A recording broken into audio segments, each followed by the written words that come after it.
Good morning from Snowbird. We've got some kind of free ride competition going on. Been watching some people hit some pretty big cliffs and drops. It's kind of cool, but they're too far away to really get on camera. I figured I'd swing over here and at least get the starting lineup. If you're new to the channel here, we like to post videos about our skiing adventures and mountain biking and a little bit of RV travel. So if you're interested in that kind of stuff, be sure you hit that subscribe button and the little bell to stay notified. And if you like this video or like this kind of content, thumbs up would be nice.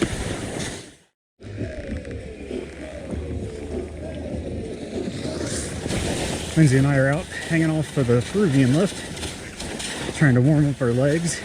We haven't really done anything all week, any kind of physical activity, and man, you can feel it when you get back out here.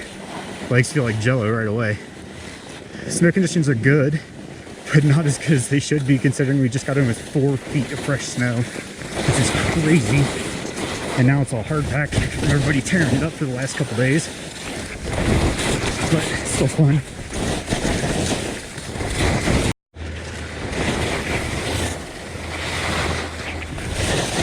I think this is Primrose, maybe? Ooh, for that much snow, there's a lot of rocks over here. Oh man, my legs feel awful. We've been seeing helicopter after helicopter, either doing tours or taking people out into the backcountry. We're gonna swing by over by the helipad. Actually, there's one on there now, if you can see it on the video. We're gonna swing over that way and see if we can get a good shot of them coming in. You should see it, it's crazy. I'd kind of be surprised if they're taking people out in the backcountry today because of all the avalanches that have been happening in our area. We had a huge avalanche come down on Provo Canyon, which is the main connector road between the western side of the mountains and the eastern. You know, it kind of takes you over from Salt Lake to Park City on the southern end. And it dumped about 30 feet of snow onto the main road. It was a intentionally triggered avalanche, but they did not expect it to hit the road. They were doing mitigation work. And we've also had a pretty good sized one. Oh, my legs are tired. Pretty good sized avalanche hit Little Cottonwood Canyon, and another one hit American Fork Canyon, all in the same like 48-hour span. I'm just gonna tackle this little bump section here, and then we're gonna make our way down as close as we can to the helipad at Powderbird and see if we can get some good shots of the helicopters. Should be pretty cool if we can. She's doing real good. Nice and smooth, controlled. That's what it takes. It's all about consistency, not letting it all hang out and then moving back.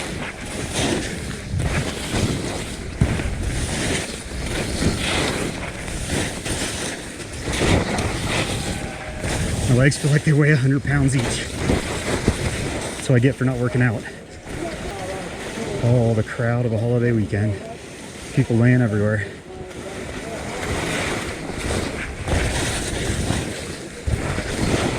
We're hitting the men's middle downhill.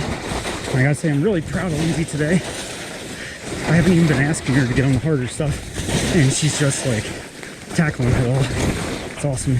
Sometimes it's not just her, but it's easy to get in the habit of hitting the easy runs. You don't really build up your skills that way. You gotta push yourself occasionally.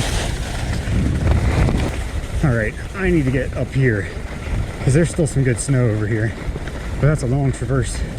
Gotta figure out a good way over there. I think this is like the Blackjack area.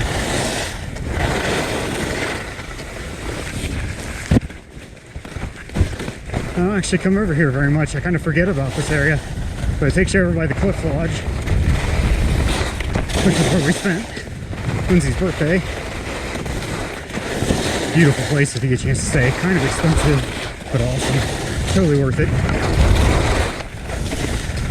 But we had 3 nights there, thanks to the Wasatch benefits and our Snowbird pass, so it was even better.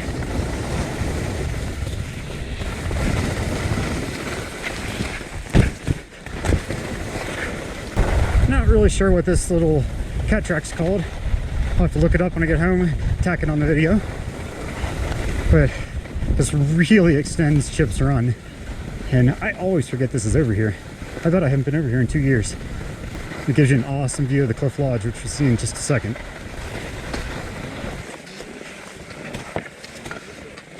Oh, sweet hat. I love that hat, or the helmet cover. All right, I should be able to see the helipad somewhere there. Oh, there it is. Now we just need a helicopter. So I was just talking about us getting almost 4 feet of snow over the course of the last couple of days, and you can really see it with how deep our poles are in. It's crazy. I didn't even like try to push hard. They just keep going and going. Yeah. And the snowpack is, oh wow. The snowpack's awesome now. So like normally you want about 100-inch base, and once you get 100 inches, everything's pretty well covered and it's pretty safe to ski everywhere. And we went from like 70 to 91 overnight. It was awesome from the, over the course of 48 hours from this big storm. So we're getting really close to having that 100-inch base, and everything else is butter on top. So straight ahead is the Cliff Lodge, and on the top right corner is the Cliff Spa that has the big outdoor heated pool, and where we got to spend some of Lindsey's birthday. It was awesome. Super nice area. If you're gonna come and stay up here at Snowbird, go all out and stay at the Cliff Lodge. Well, shoot, we waited here for like 5 minutes and no helicopters. Maybe next time. Yeah.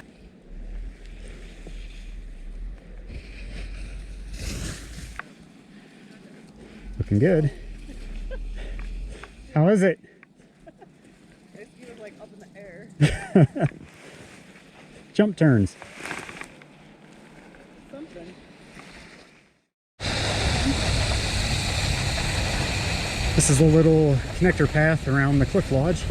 Takes you back over to Peruvian when you head out into the, I guess, the Blackjack area. It's also a good way if you get stuck parking way out here that you can make your way to the lifts. Coming down that little section was actually kind of fun. Like no snow there. Good. Glad you liked it. I can take you to lots of places like that. Good shot of the Cliff Lodge. It's kind of a nice path down. If you stay on the main path, it's very family friendly, beginner friendly. You have to ski under the little mountain coaster and connect back up with the main runs.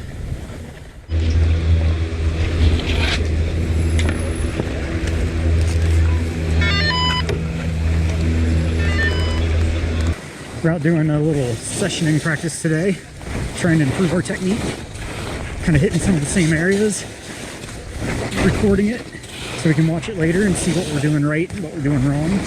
I'm going to get Lindsey from a kind of frontal view this time and see if we can get some good video to review later tonight over dinner. Whenever you're ready. See how she does. It can be a little nerve-wracking being on camera and trying to have good technique at the same time, but you just got to kind of forget about the camera and go at it. She's looking good, nice and smooth. She's sitting back a little, but definitely keeping her weight more forward than normal. That looks really good.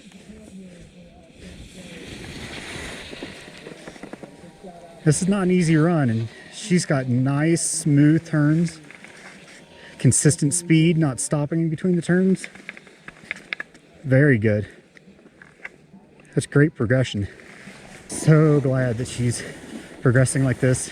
And me, you know, growing up in Indiana and skiing the big 400-foot mountain that we had in southeastern Indiana. I wouldn't call it a mountain, but it was our mountain. And then coming out to something like a 3,000-foot massive mountain in the Wasatch. It's a big step up, and we both really stepped up our game over the last 2 years. So it's been great to be able to do, because you get a whole different experience of the mountain when you get off the groomers, and you really get to feel what it's like to ski big mountain.